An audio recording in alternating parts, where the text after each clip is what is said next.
Salomão, filho do grande rei Davi e da astuta Batseba, cresceu sob a sombra do poder e das complexidades da corte israelita.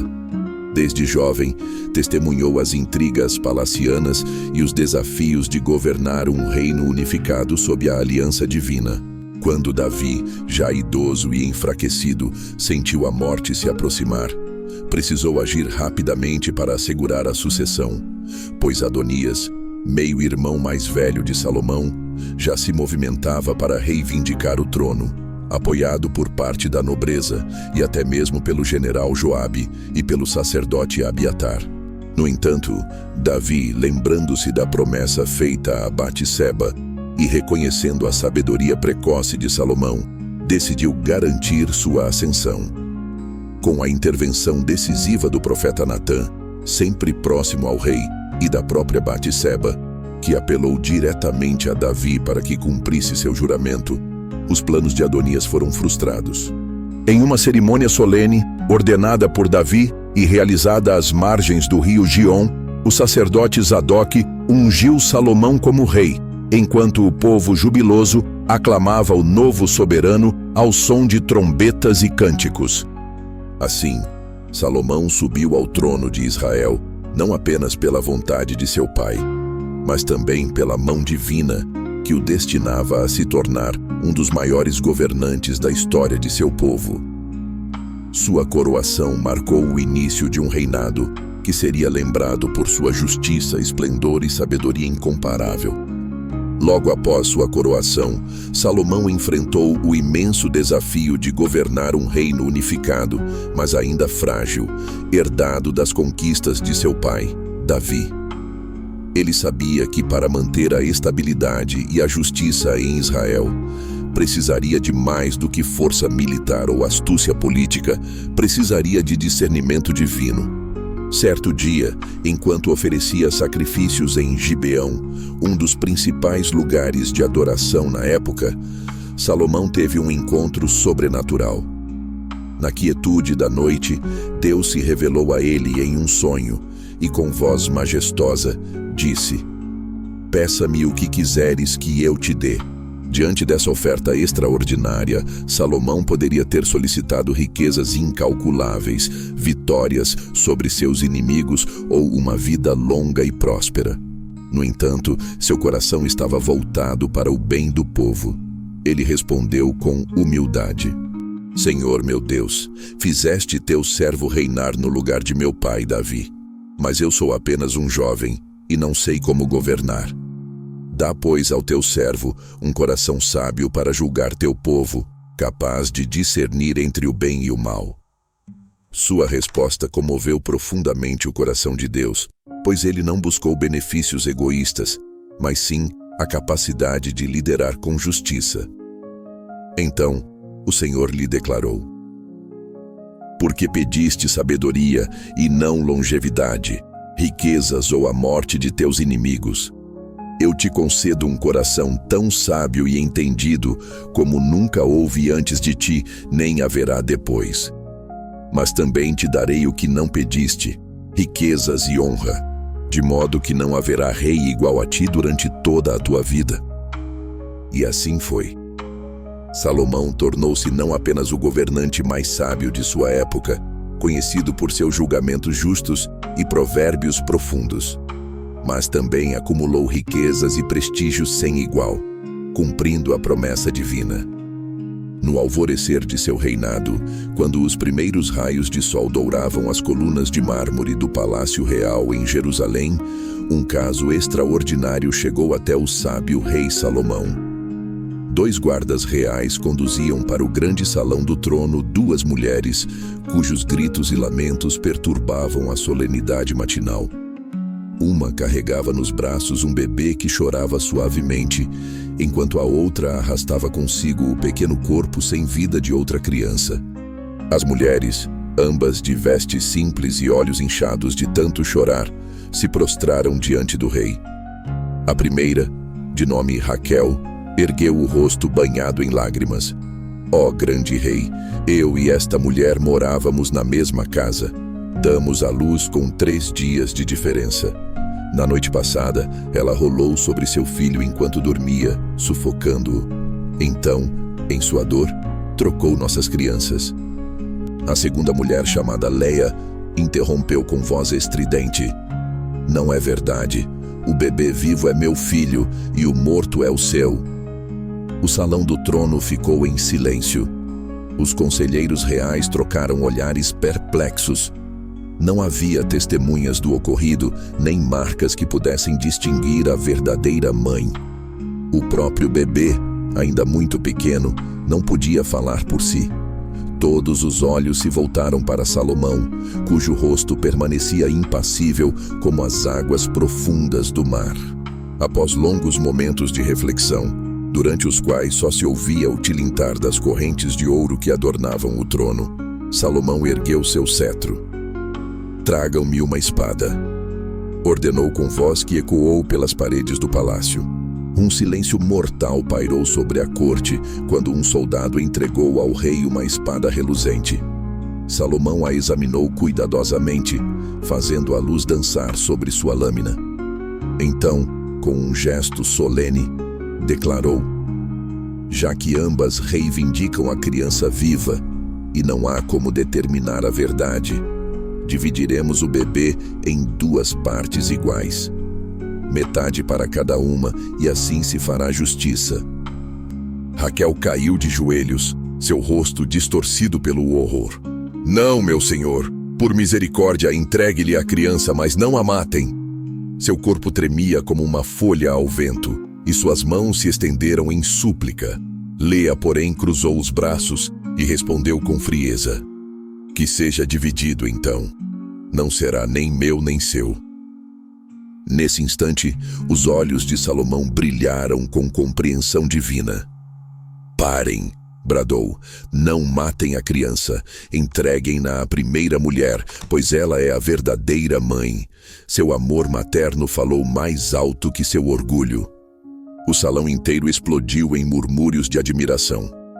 Os escribas reais correram para registrar o acontecido, enquanto os conselheiros sussurravam entre si sobre a genialidade do rei. A notícia do sábio julgamento espalhou-se como fogo pela cidade, depois por todo o reino, e finalmente alcançou terras distantes. Dias depois, quando mercadores fenícios atracaram no porto de Jope, já contavam a história com detalhes aumentados. Na corte dos faraós, sábios debatiam sobre a profundidade psicológica da decisão. Nas tendas dos beduínos, o relato era contado ao redor das fogueiras como prova da sabedoria concedida por Deus a Salomão.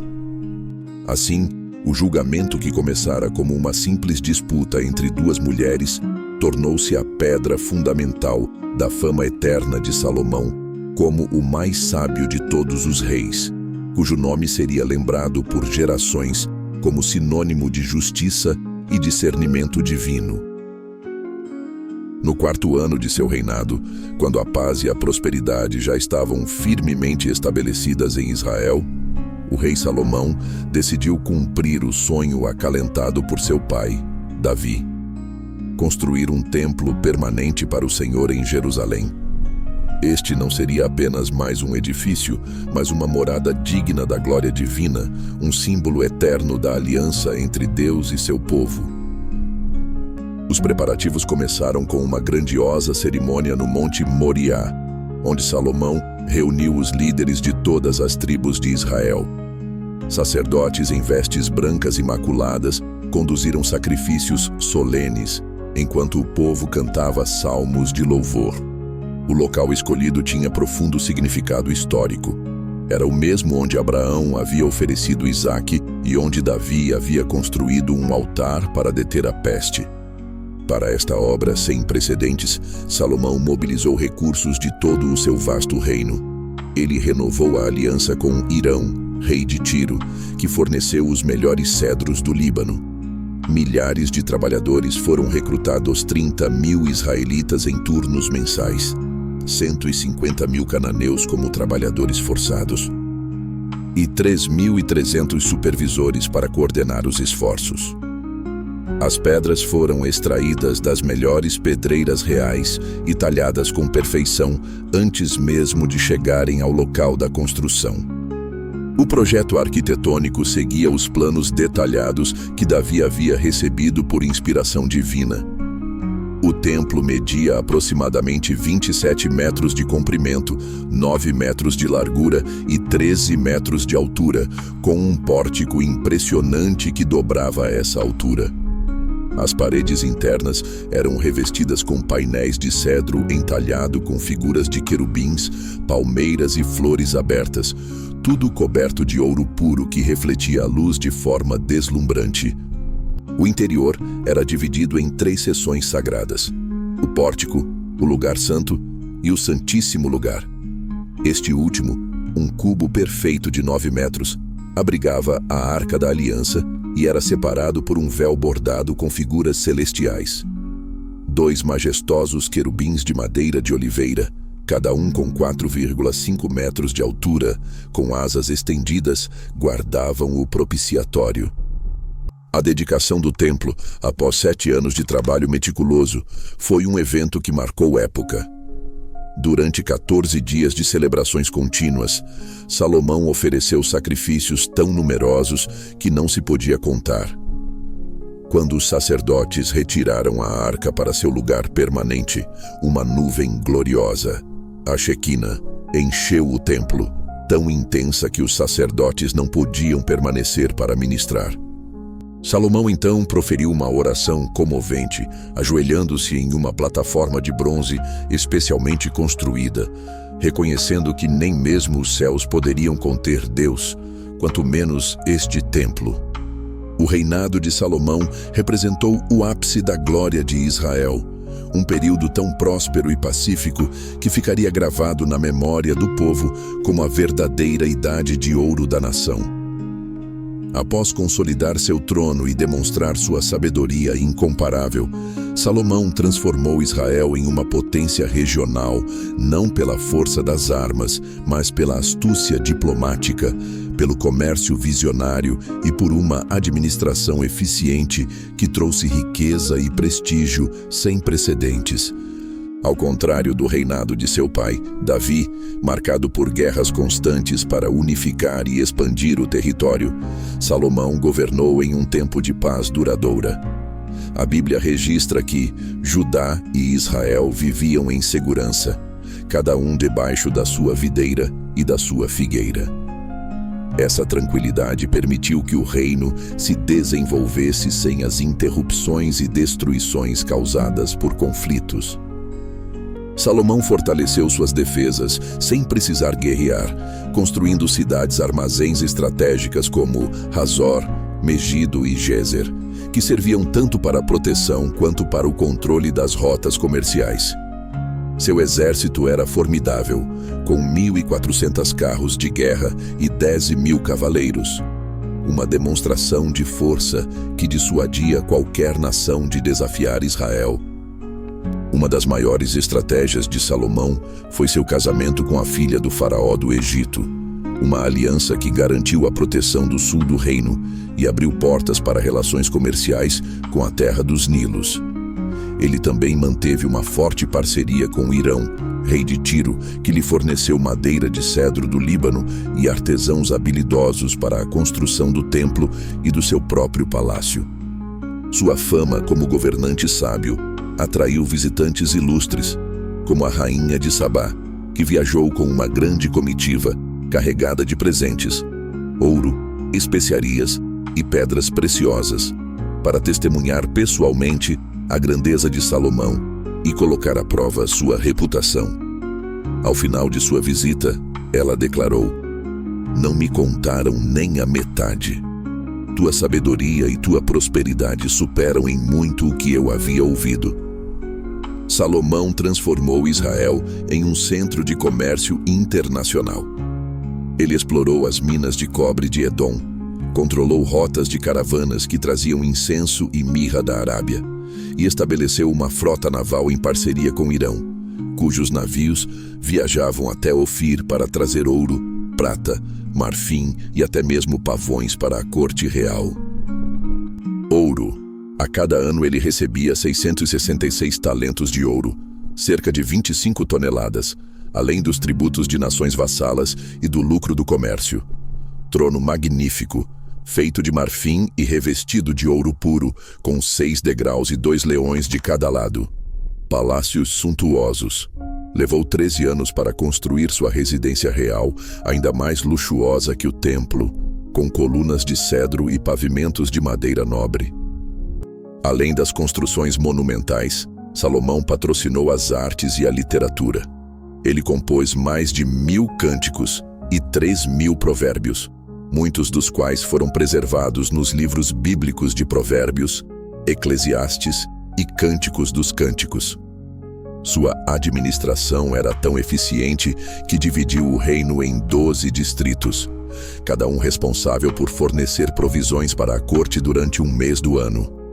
Isso evitou sobrecarregar qualquer região e garantiu um fluxo constante de alimentos e recursos. Apesar de toda sua glória, os últimos anos de Salomão foram manchados por concessões perigosas. Para agradar suas muitas esposas estrangeiras, ele permitiu a construção de altares a deuses pagãos, o que enfraqueceu a devoção exclusiva a Javé. Além disso, os altos impostos e o trabalho forçado começaram a gerar descontentamento entre as tribos do norte. Quando Salomão morreu, após 40 anos de reinado, seu filho Roboão herdou um reino rico, mas dividido.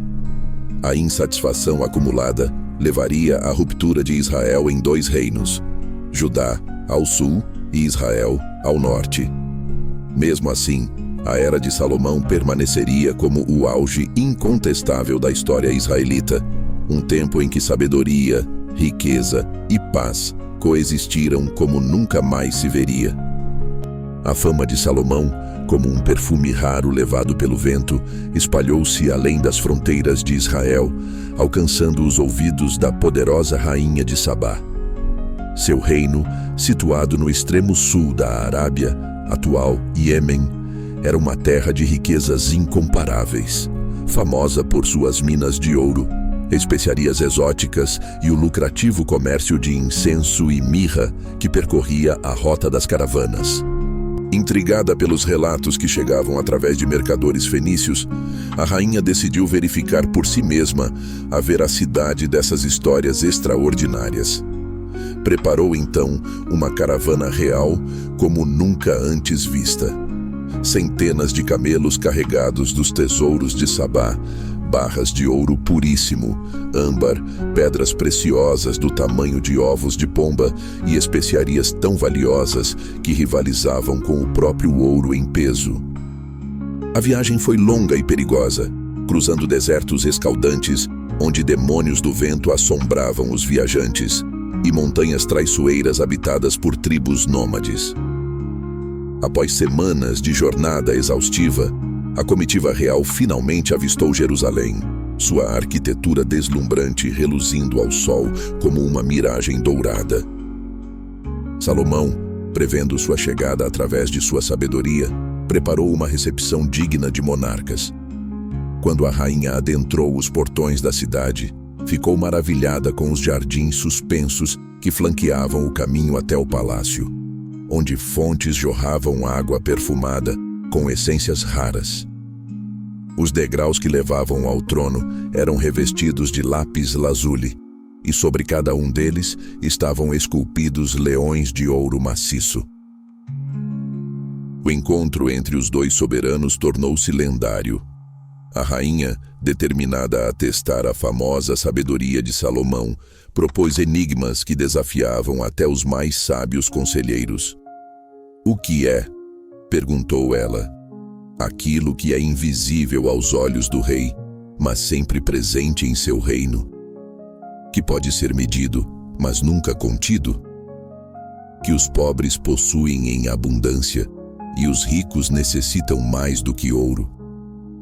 Salomão, sem hesitar, respondeu: "É a justiça, ó rainha, que deve encher os olhos do rei como a água enche o mar, e que os humildes recebem enquanto os poderosos buscam em vão." Dia após dia, a rainha apresentou desafios mais complexos. Perguntas sobre astronomia, medicina, filosofia e os segredos da natureza. Em cada resposta, Salomão demonstrava uma compreensão que transcendia o conhecimento humano comum. Quando foi conduzida através do Palácio Real, a rainha de Sabá viu coisas que desafiavam a imaginação. Pavões treinados para dançar ao som de harpas, mesas de banquete feitas de uma única peça de âmbar e o famoso trono de Salomão, com seus leões mecânicos que rugiam ao pôr do sol. Ao final de sua visita, emocionada, a rainha declarou: "Tudo o que ouvi em minha terra sobre tuas realizações e tua sabedoria era verdade, mas não acreditei no que diziam até ver com meus próprios olhos. Na verdade, não me contaram nem a metade. Tua sabedoria e prosperidade superam em muito a fama que ouvi." Presenteou então Salomão com 120 talentos de ouro, cerca de 4 toneladas, especiarias em quantidade jamais vista em Israel e pedras preciosas de valor incalculável. Em troca, Salomão deu-lhe tudo o que ela desejou e pediu, selando uma aliança que transformaria as rotas comerciais do mundo antigo. Antes de partir, a rainha proferiu palavras proféticas. "Bendito seja o Senhor teu Deus, que se agradou de ti para te colocar no trono de Israel. Por causa do amor eterno do Senhor por Israel, ele te fez rei, para manter a justiça e a retidão." O legado de Salomão não se limitou às grandiosas construções ou ao esplendor de seu reinado. Entre suas maiores contribuições à humanidade estão os textos sagrados que compôs, obras que atravessaram milênios e continuam a inspirar gerações. Como um escriba divinamente inspirado, Salomão deixou 3 obras-primas literárias: Provérbios, Eclesiastes e Cântico dos Cânticos, cada uma revelando uma faceta diferente de sua mente brilhante e de seu coração profundamente reflexivo. Provérbios, o manual da sabedoria prática. Nos salões do Palácio Real, cercado por sábios conselheiros e jovens nobres ávidos por conhecimento, Salomão compilou os Provérbios, um tesouro de ensinamentos morais e conselhos práticos para a vida. Estes ditos curtos, porém profundos, abrangiam desde a administração do lar até a conduta nos negócios, desde o valor da honestidade até os perigos da preguiça. O temor do Senhor é o princípio da sabedoria, tornou-se o fundamento de sua filosofia.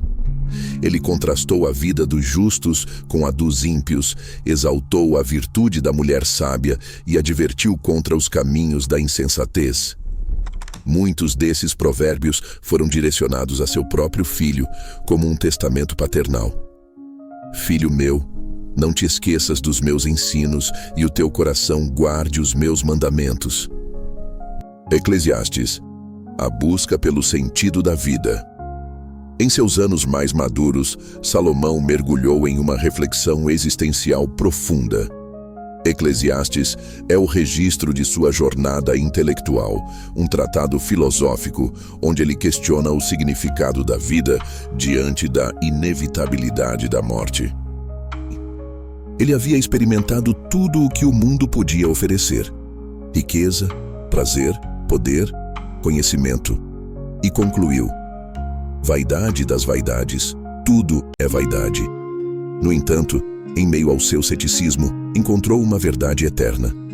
De tudo o que se tem ouvido, o fim é: teme a Deus e guarda os seus mandamentos, porque isto é o dever de todo homem. Cântico dos Cânticos, o poema do amor divino. Diferente dos outros 2 livros, Cântico dos Cânticos é uma obra lírica, um diálogo apaixonado entre 2 amantes. Alguns o interpretam como uma celebração do amor humano entre Salomão e sua noiva, a Sulamita. Outros veem nele uma alegoria do amor entre Deus e seu povo. Põe-me como selo sobre o teu coração, como selo sobre o teu braço, porque o amor é forte como a morte. Cântico dos Cânticos 8:6. Suas palavras são ricas em simbolismo, evocando jardins, vinhas e fragrâncias exóticas, pintando um quadro do amor como algo puro, ardente e eterno. Apesar de sua sabedoria, Salomão cometeu um erro grave. Casou-se com centenas de mulheres estrangeiras que trouxeram suas religiões para Israel. Com o tempo, ele se afastou de Deus e começou a adorar ídolos, desagradando ao Senhor. Por causa de sua infidelidade a Deus, Salomão foi advertido de que seu reino seria dividido após sua morte.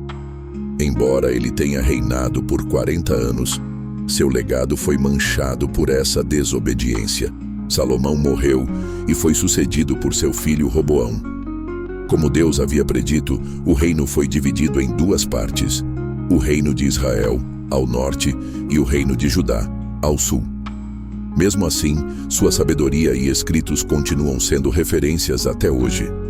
Além do Templo de Jerusalém, Salomão construiu palácios, fortalezas e cidades, fortalecendo a infraestrutura de Israel. Ele desenvolveu um sistema de irrigação e fortaleceu a economia do reino. Antes de sua morte, Salomão teve conselheiros sábios que ajudavam na administração. No entanto, seu filho Roboão não seguiu esses conselhos e tomou decisões que levaram à divisão do reino. A opulência do reinado de Salomão foi além dos limites. Seus palácios e banquetes luxuosos exigiam altos impostos, o que gerou insatisfação entre o povo e contribuiu para a queda de Israel. Nos últimos anos de vida, Salomão percebeu os erros que cometeu e escreveu o livro de Eclesiastes, refletindo sobre a vaidade das riquezas e prazeres sem Deus. Ele alertou que tudo neste mundo é passageiro. A história de Salomão é uma poderosa lição sobre a importância da sabedoria, mas também um alerta sobre os perigos da desobediência a Deus. Seu reinado começou com promessas e prosperidade, mas terminou com a divisão do reino. Que possamos aprender com seus acertos e evitar seus erros. Se você gostou deste vídeo, deixe seu like e se inscreva no canal para mais conteúdos como este.